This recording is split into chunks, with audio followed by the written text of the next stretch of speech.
Good evening সকলকে, আশা করি সকলে খুব ভালো আছেন। আজকে এই প্রথম আমি ফেসবুকে কোনো ট্রাভেল ব্লগ শেয়ার করছি, তাও আবার কাশ্মীরের। আমরা মার্চ মাসে কাশ্মীর গেছিলাম। আর আজকে যে ভিডিওটি শেয়ার করব সেটি হচ্ছে সাদা বরফের চাদরে মোড়ানো গুলমার্গ। আমরা কাশ্মীরে শ্রীনগরে স্টে করেছিলাম, সেখান থেকে গুলমার্গের উদ্দেশ্যে রওনা দিই 13ই মার্চ।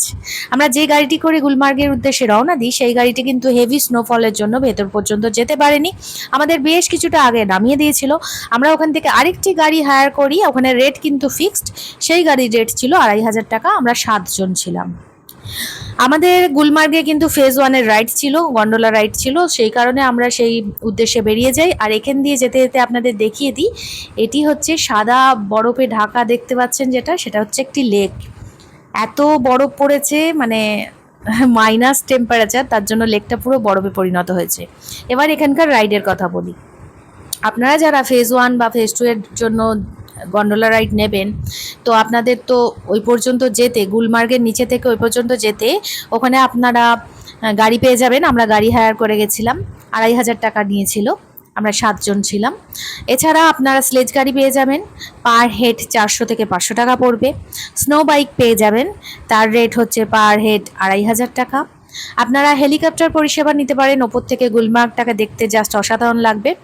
তার জন্য এখানে তার রেট হচ্ছে পার হেড 5,500 থেকে 7,500 টাকা, যেটা আমরা করতে পারিনি কারণ আমরা গাড়ি হায়ার করে নিয়েছিলাম। তো যাই হোক, এবার হচ্ছে রাইডের কথা বলি।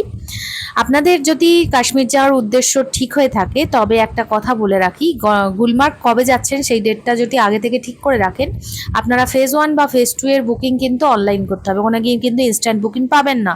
তার জন্য ডেটটা আগে থেকে ফিক্সড করে নিয়ে অনলাইন টিকিট কেটে রাখবেন। আমরা কেটে রেখেছিলাম। এবার বলি রেটের কথা। ফেজ 1-এর রেট হচ্ছে পার হেড 800 টাকা, ফেজ 2 এর রেট হচ্ছে পার হেড 1000 টাকা। এবার বলি আর একটা কথা, ফেজ 1-এর টিকিট যদি না কাটেন তাহলে ফেজ 2 এর টিকিট পাবেন না। আগে ফেজ 1 কাটতে হবে, তারপর ফেজ 2 যেতে পারবেন। অলরেডি কিউতে দাঁড়িয়ে পড়েছি, ভীষণ লম্বা লাইন, অনেক ওয়েট করেছি কখন রাইডে যাব, কখন স্বর্গ দেখব। সত্যি স্বর্গ, জানেন, অসাধারণ। তো চলুন এবার রাইডে যাওয়া যাক।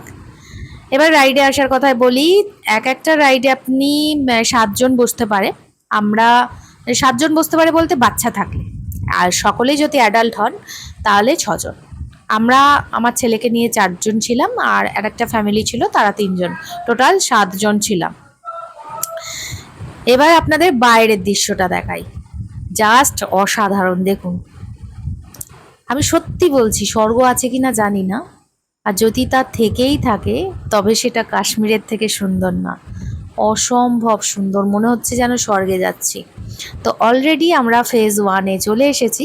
আচ্ছা, আমার ক্যামেরাটা মাঝে মাঝে কেঁপে যেতে পারে, তার কারণ হচ্ছে, প্রথম কারণ হচ্ছে যখন এই রাইডে যাই, তো যখন আমরা ফেজ 1-এ ঢুকি সেই সময় প্রচণ্ড ভাইব্রেট হচ্ছিল, মানে দুলছিল, তার জন্য ক্যামেরা কেঁপে যাচ্ছিল। তো এখানে কেঁপে যেতে পারে। আর একটা কারণ হচ্ছে, আমি এখানে গিয়ে প্রচুর কাঁচার খেয়েছি, মানে যা তাভাবে পড়েছি। তো অলরেডি আমরা ফেজ 1-এ নেমে গেছি। এবার ফেজ 1-এর অনেক কিছু রাইড আপনারা নিতে পারেন, এখানে অনেক কিছু করার আছে। তো আমরা সব কিছু করে উঠতে পারিনি। আমার পেছনে যেগুলো দেখছেন সেগুলো হচ্ছে গ্লাস ইগলু। আপনাদের বাইরেটা, ভেতরটা এবং ওপর থেকে সবটাই দেখাবো। এটা হচ্ছে গ্লাস ইগলু, এখানে বসে আপনি গরম গরম কফির স্বাদ নিতে পারেন আর আপনার পছন্দের খাবার খেতে পারেন। এখানে ম্যাগিটা হেভি করে, জানেন, ট্রাই করতে পারেন, যখন যাবেন একবার ট্রাই করবেন। আর কফিটা, এই বরফের মধ্যে গরম গরম কফি, জাস্ট অসাধারণ।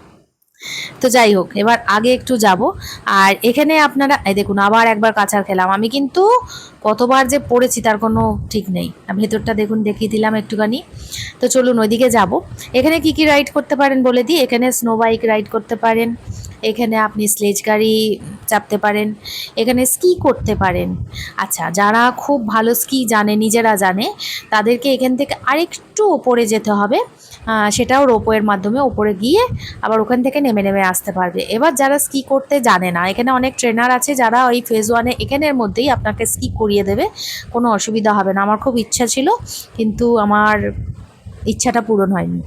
তার কারণ হচ্ছে হেভি স্নোফল, মানে আমরা যতক্ষণ ছিলাম তার কিছুক্ষণের মধ্যে প্রচণ্ড স্নোফল স্টার্ট হয়ে গেছিলো। আমি নিচেই অলরেডি বুঝে গেছিলাম ওপরে গিয়ে আমরা স্নোফল পাবো, কারণ নিচে অল্প অল্প পড়ছিল। তো আমরা ভেবেছি ফেজ 1-এ তো যাবো, মানে ওখানে স্নোফল মাস্ট। এটা আমাদের কপাল যে এত সুন্দর স্নোফল পেয়েছি। আর হ্যাঁ, যারা ফেজ 2-এর বুকিং করেছিল কেউ যেতে পারেনি, তার কারণ হচ্ছে ফেজ 2-এ হেভি স্নোফলের জন্য ওরা অলরেডি বন্ধ করে দিয়েছিল। এবার অনেকেই জিজ্ঞেস করতে পারেন যে যারা বুকিং করেছে তারা কি টাকা ফেরত পেয়েছে? হ্যাঁ, অবশ্যই। যদি বুকিং ওরা ক্যান্সেল করে টাকা তো অবশ্যই ফেরত পাবে, ফেরত পেয়েছে। আর এই দেখুন চারিদিকটা অসাধারণ না? চোখ ফেরাতে পারছিলাম না। আমার মা জানেন এখানে একটাও জ্যাকেট পরে আসেনি। আমি আমার হাফ জ্যাকেটটা বাচ্চা ছেলের মতো পরিয়ে দিয়েছি। কি করব? বলে আমি সোয়েটার পরেই থাকবো। তো এখানে এসে আমার বর কেঁপে গেছে, আমার ছেলেকে পুরো প্রোটেক্ট করে দিয়েছি। আর একটা কথা বলি, এখানে বাচ্চা বা বয়স্ক মানুষদের নিয়ে যারা আসছেন তারা অবশ্যই হেভি জ্যাকেট ক্যারি করবেন, হ্যান্ড গ্লাভস ক্যারি করবেন। হাত গ্লাভস পরতেই হবে। আমি শুধুমাত্র একমাত্র মানুষ যে হাত গ্লাভস পরিনি, মানে হ্যান্ড গ্লাভস পরিনি, কারণ আমি ক্যামেরা ধরেছিলাম। না হলে আমার ক্যামেরাটা যেত, কারণ বহুবার কাঁচা খেয়েছি, এমনিই পড়ে যেতাম। আর এখানে স্লেজ গাড়ি বা স্কি করার জন্য রেট জিজ্ঞেস করা হচ্ছিল। তো আমার খুব ইচ্ছা ছিল স্কি করার। ওর ট্রেনাররা থাকে, কোনো অসুবিধা হয় না, করিয়ে দিত, কিন্তু হয়নি। এনাকেও জিজ্ঞেস করলাম। তবে একটা জিনিস করেছি, আমি এখানে যিনি স্কি করছিলেন ওনার একটা ভিডিও ক্লিপস নিয়েছি, ওনার পারমিশন নিয়েই নিয়েছি অবশ্য। আচ্ছা, এখানে আর একটা কথা বলি, যারা রিলস করতে ভালোবাসে, যারা ভিডিও করতে ভালোবাসে, তারা কিন্তু এখানে যারা গাইড থাকে তাদের দিয়ে রিলস বা ভিডিও করাতেই পারেন। একটা রিলসে নেবে 500 টাকা করে। আমি ভাই করাইনি কারণ আমার এটা খুব বেশি লেগেছিল। আর এখানে আপনাকে একটু বার্গেনিং করে নিতে হবে। প্রচণ্ড জিনিসের দাম, বা যাই করতে যাবেন তারই প্রচুর টাকা ওরা চাইবে। তো আপনারা একটু বার্গেনিং করে নেবেন। আর এই দেখুন অলরেডি স্নোফল স্টার্ট হয়ে গেছে, আর আমার বড় দিকে নাচছে। আমি স্কি করবো ভাবলাম, করতে পারলাম না, তো এনার ভিডিওটাই করে নিয়ে এলাম আপনাদের দেখাবো বলে। আর দেখতে পাচ্ছেন কি পরিমাণ স্নোফল হচ্ছে, অসম্ভব। তো এই বরফে গিয়ে একটু খেলা করব না বরফ নিয়ে, তাই কখনো হয়? তো ছেলের সঙ্গে বেশ কিছুক্ষণ বরফ নিয়েই খেলা করে কাটালাম, কারণ আমার স্কি করা হলো না দুর্ভাগ্যবশত। নেক্সট টাইম যখন যাব অবশ্যই স্কি করব, আর তার ভিডিওটা অবশ্যই নেব। এবার একটা গুরুত্বপূর্ণ কথা বলি, এখানে তো অনেকেই, যেটা বলছিলাম, বয়স্ক মানুষকে নিয়ে যাবেন তারা কিন্তু হেভি জ্যাকেট, হ্যাঁ, টুপি, মাস্ক আর আপনার হ্যান্ড গ্লাভস ক্যারি করবেন। আমি পরিনি, আমার ঠান্ডা অতটা লাগে না, মানে ঠান্ডা আমার ভালোই লাগে সেই কারণে। এবার একটা কথা বলি, যারা মনে করুন হেভি জ্যাকেট নিয়ে যাননি, হ্যাঁ, হ্যান্ড গ্লাভস নিয়ে যাননি, ওখানে কিন্তু সব কিছুই আপনি ভাড়া পেয়ে যাবেন। হ্যাঁ, জ্যাকেট ভাড়া পেয়ে যাবেন, পার হেড বোধহয় 250 থেকে 300 টাকা নেবে। এছাড়া আপনি জুতোও ভাড়া পেয়ে যাবেন, সেটাও পার হেড আপনার 150 টাকা করে নেবে, কোথাও আবার 100 টাকা করে নেবে, কোনো রেটের ঠিক নেই, যেখানে যেমন সেখানে তেমন নেবে। হ্যান্ড গ্লাভস পাবেন, সেটাও 100 টাকা করে ভাড়া নেবে। হ্যাঁ, তারপরে স্নো গ্লাস পাবেন আপনি, সেটাও নিতে পারেন, সবই ভাড়া পাওয়া যায়। তো আমরা কিছুই নিইনি, আমরা সবই নিয়ে গেছিলাম, তো আমাদের কিছু নিতে হয়নি, শুধু জুতোটা নিয়েছিলাম। আর জুতোর নেওয়ারও কোনো প্রয়োজন নেই, আপনি যদি ভালো কোয়ালিটির বুট পরে যান আপনার প্রয়োজন নেই, আমার তো তাই মনে হয়েছিল। তো সেটা যার যার ব্যাপার নিতেও পারেন, নাও নিতে পারেন, এই হলো ব্যাপার। তো এইখানে ভিডিও করতে গিয়ে বেশ কিছু জায়গায় ভয়েস দিয়েছি, বেশ কিছু জায়গায় ভয়েস দিতে পারিনি, নেট প্রবলেম, আর আমার মাইক্রোফোনটার চার্জ শেষ হয়ে গেছিলো। তো সমস্ত কিছু ভিডিও করে নিয়ে এসে পরে এডিট করে ভাবলাম আজকে শেয়ার করি। আমি যেখানেই বেড়াতে যাই আমার ভিডিও করতে ভীষণ ভালো লাগে, সমস্ত কিছু ভিডিও করে এনে সেটা এডিট করে সুন্দর করে রেখে দিই, যাতে পরে সেটা দেখতে পারি। আমার ভালো লাগে এটা, এটা আমার হবি বলতে পারেন। আর যে জিনিসটা ভালোবাসি সেটাকে সেটাকে না করলে মনটা কেমন করে, খচখচ করে, ভীষণ ভালোবাসি। তো এখানে আমি ছেলের সাথে খেলা করছিলাম, ম্যাক্সিমাম ভিডিও আমি করছিলাম। তো এই ভিডিওটা আমার বর বলল, দাও আমি স্লো মোশনে তোমার একটা ভিডিও করে দিই, ছেলের সাথে তুমি বরফ নিয়ে খেলা করছো। বললাম ঠিক আছে করো। কিন্তু এখানে সত্যি বলছি আমি বাচ্চা মেয়ের মতো হয়ে গেছিলাম, আমার ছেলের সাথে বরফ নিয়ে খেলা করছিলাম। আর আমার ছেলে তো এখান থেকে যেতেই চাইছিল না। ও পাহাড় ভীষণ ভালোবাসে, আর আমিও পাহাড় ভীষণ ভালোবাসি। আমরা যখনই কোথাও ঘুরতে যাওয়ার প্ল্যান করি আমাদের মাথায় সবার আগে আসে আমরা পাহাড়ে যাব, মানে আমরা দুজনাই বলে উঠি আমরা পাহাড়ে যাব। পাহাড় ছাড়া আমার কোথাও যেতে তেমন একটা ভালো লাগে না। পাহাড় ভীষণ ভালোবাসি, মানে পাহাড় প্রেমী মানুষ আমি, বলতেই পারেন। আর অলরেডি এখানে আস্তে আস্তে হেভি স্নোফল স্টার্ট হয়ে গেছে। বেশ কিছুক্ষণ ছিলাম, তারপরে কিন্তু আর বেশি দূর যেতে পারিনি, কারণ হেভি স্নোফলের জন্য বেশি দূর যেতে অনেকেই বারণ করছিল। যদি কোথাও ফেঁসে যাই তাহলে আর কিন্তু ফিরে আসার কোনো, মানে ফিরে আসাটা খুব ডিফিকাল্ট, সেই কারণে। আর খুব বেশি স্নোফল যখন স্টার্ট হয়ে যায় তখন আমাদের সবাই বলে যে ওপরে চলুন, মানে ওপরে যেতে হবে এবং ওখান থেকে আমাদের নিচে নামতে হবে। তো আমরা এখানে এত স্নোফল স্টার্ট হয়ে গেছিলো ছিলাম, তারপরে নিচে যখন যাই দেখি সেখানেও প্রচণ্ড পরিমাণে স্নোফল হচ্ছে, মানে প্রচণ্ড। ততক্ষণে ফেজ 1ও বন্ধ করে দেবে, এরকম একটা ব্যাপার। মানে আমাদের পরে যারা গেছে তারা মোটামুটি ফেজ 2-এ তো কেউ যেতেই পারেনি, ফেজ 1-এও যেতে পারেনি, এত স্নোফল হয়েছে। আর এখানে অনেক ছোট ছোট ছোট ছোট স্টল আছে, আপনারা চাইলে খাবার খেতে পারেন, জল কিনতে পারেন, মানে কোনো অসুবিধা নেই। কিন্তু ভীষণ ভীষণ ভীষণ ভীষণ মানে কি বলবো, এত বেশি দাম চায় এরা, আপনাদের বার্গেনিং করতে হবে, এটাই যা। তো এবার একটু বরফের সাথে আবার কাঁচার খাচ্ছিলাম, বরের সাথে বরফ খেলতে গিয়ে আবার কাঁচার খাচ্ছিলাম। তো আমি, আমার ছেলে আর আমার বর এখানে মানে বহুবার কাঁচার খেয়েছি। আর একটা কথা বলি, আমরা এখানে একা যাইনি, আমাদের সাথে অফিস কালিগরা ছিল, তারা এদিক ওদিক সবাই ছিটকে গেছে, কাউকে দেখতে পাচ্ছিলাম না। এবার থেকে ভয়েস দিয়েছি, তো আমি এই জন্য এখানে ভয়েসটা মিউট করছি, আমি এখানে ভয়েস দিয়েছি। তো চলুন এরপরে আবার আসছি। আর এখানে হচ্ছে লাইভ স্নোফল, আমি আছি ওই যে মা, আর এখানে আমার ছেলে আর আমার হাজবেন্ড বরফ নিয়ে খেলা করছে, আমরা টু মাচ ফান করছি। মানে এখানে এসে এত সুন্দর স্নোফল পাবো, এখানে এতক্ষণ লাইনে দাঁড়িয়েছি, আমাদের লাইনে দাঁড়ানো পুরো সার্থক হয়ে গেছে, পুরো সার্থক ভাই, লাইনে দাঁড়ানোটা পুরো সার্থক, অনুপম লাইনে দাঁড়ানোটা সার্থক। মানে এই এত ভাগ্য ভালো হবে আমি জানি না।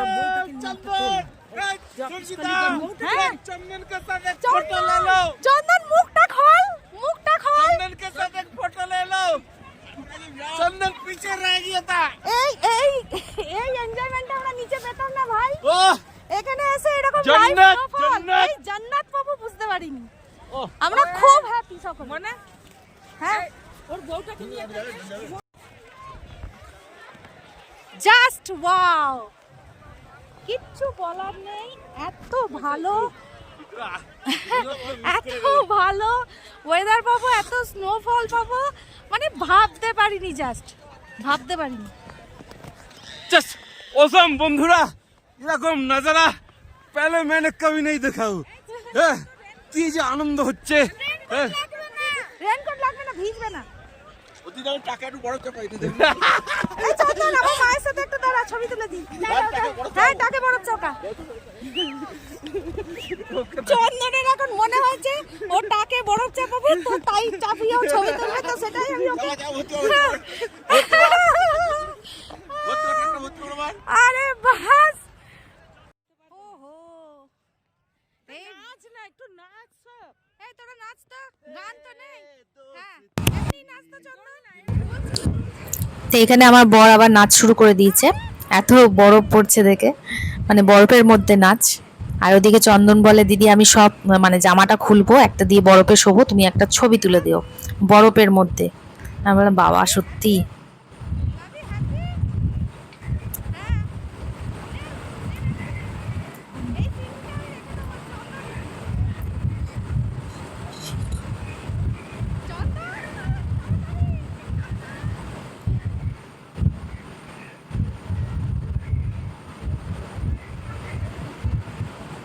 ওই দেখুন দূরে দেখছেন সবাই স্কি করছে, আমার কি ইচ্ছা ছিল, কিন্তু এত স্নোফলের জন্য ভয়ে আর করতে পারিনি।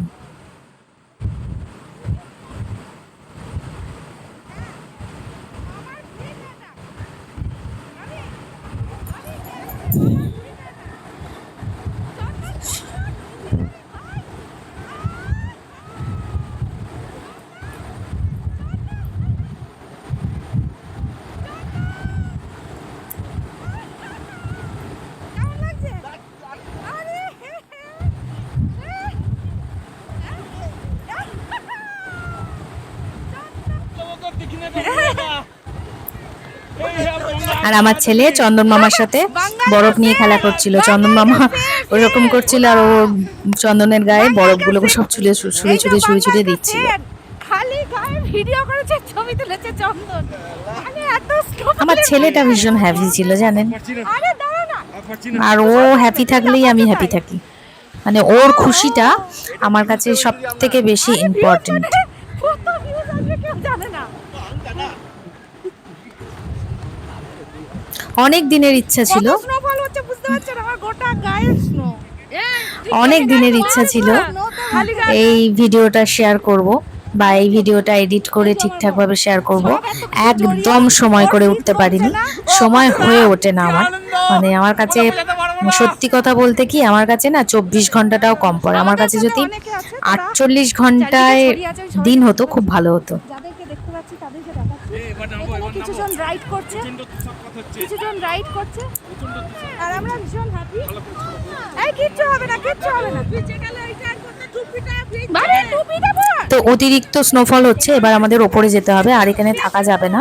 মানে অলরেডি আমাদের সবাই ডাকাডাকি করছে, এত বরফ পড়ছে আর থাকাটা ঠিক হবে না, না হলে কিন্তু এখানে আটকে গেলে কিন্তু বেরোনো ডিফিকাল্ট। তো সবাই রিটার্ন হচ্ছে মোটামুটি, কেউ আর এখানে থাকতে চাইছে না, এত বেশি বরফ পড়ছিল। শেষ দিকে প্রচণ্ড স্নোফল হচ্ছিল, মানে টেকা যাচ্ছিল না। আর আমি যেহেতু হ্যান্ড গ্লাভস পরিনি, আমার হাতগুলো পুরো ফ্রিজ হয়ে গেছিলো।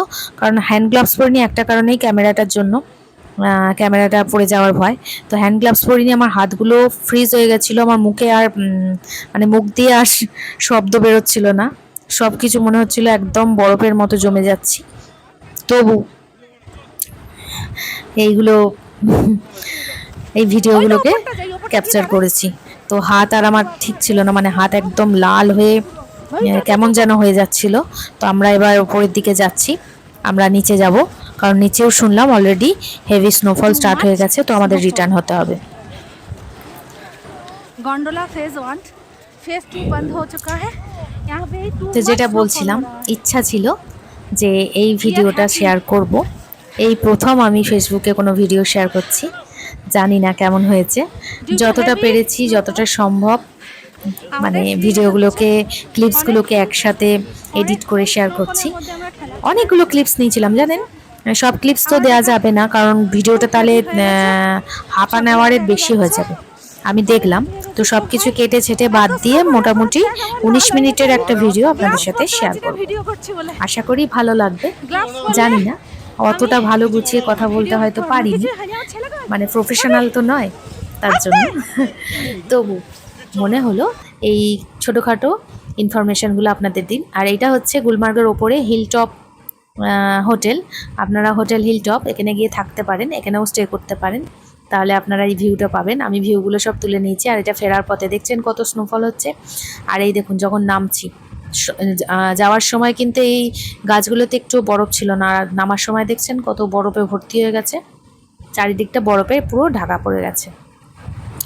তো যাই হোক, আমরা নিচে অলরেডি নেমে গেছি। আপনাদের এই হোটেলটাও দেখিয়ে দিলাম, আপনারা এখানে থাকতে পারেন, এসে থাকতে পারেন। আমরা শ্রীনগরে ফিরে গেছিলাম সেই দিনই। তো চলুন নিচে যাওয়া যাক। চারিদিকটা বরফের, এত স্নোফল, বরফে ঢাকা, সাদা চাদর, মনে হচ্ছে যেন কি প্রকৃতি মাকে সাদা চাদরে ঢেকে দিয়েছে। সেই ভিডিওটা তুলে রেখে আপনাদের দেখিয়ে দিলাম। এগুলো সব ছোট ছোট ক্লিপস নিয়েছিলাম, সেগুলোকে এডিট করে আপনাদের দেখিয়ে দিচ্ছি। চলুন এবার যাওয়া যাক, ফেরার পালা।